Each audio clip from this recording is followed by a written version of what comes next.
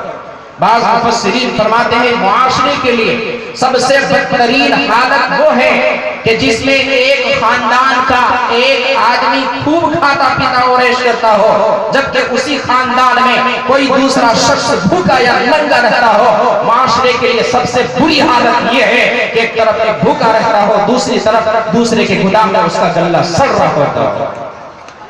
کہیے کہ آپ اپنے رشتہ داروں کو دیا کریں گے جو کچھ بھی ہو. خدا کے یہاں کمیت کو نہیں کیفیت کو دیکھا جاتا ہے. آدمی کس کیفیت سے دیتا ہے, کتنا دیں گے اس کو مت دیکھنا, کیا دے رہے ہیں وہ دیکھیے کہ کس پوزیشن میں دے رہے ہیں. 10 روپے صحیح ہمدردی ہوگی. حدیث کے اندر آتا ہے کہ جب آدمی اپنے قریبی رشتہ داروں کو کچھ دیتا ہے تو اس کو ڈبل ثواب ملتا ہے. ایک صلہ رحمی کا اور ایک دینے کا. صلہ رحمی کا ثواب الگ ملتا ہے اور دینے کا ثواب الگ ملتا ہے. اللہ کے راستے میں ایک لٹاؤ تو 10 ملتا ہے. اور بعض مقامات پر فرمایا کہ ایک دانے کے بدلے میں اللہ تبارک و تعالیٰ 700 یا اس سے بھی زیادہ عطا کرتا ہے. اللہ دینے والا ہے. رشتہ داروں کو دیا کرو. کچھ لوگ وہ ہیں جن سے مانگنے پر بھی وہ کسی کو دیتا نہیں ہے. میرے بھائیوں, اللہ کی نعمت کو غنیمت سمجھو. یہ ایک سائے کی طرح ہے, آج تمہارے پاس ہے کل کسی اور کے پاس ہوگا. قرآن کہتا ہے وَأَمَّا السَّائِلَ فَلَا تَنْهَرْ, اگر تم سے کوئی کچھ مانگے تو مانگنے والے کو دھتکارو, اس کو واپس مت بھیجو بلکہ اسے کچھ عطا کیا کرو. اللہ تبارک و تعالیٰ کے یہاں دیر نہیں ہوتی ہے فقیر کو امیر بنانے میں اور امیر کو فقیر بنانے میں. اللہ تبارک و تعالیٰ لمحے میں اور جھٹکے میں فیصلہ کرتا ہے.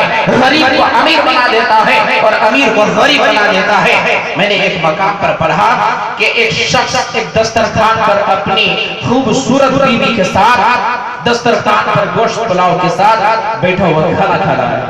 اتنے میں دروازے پر ایک فقیر آ کر دستک دیتا ہے, اللہ کے نام پر کچھ دے دو.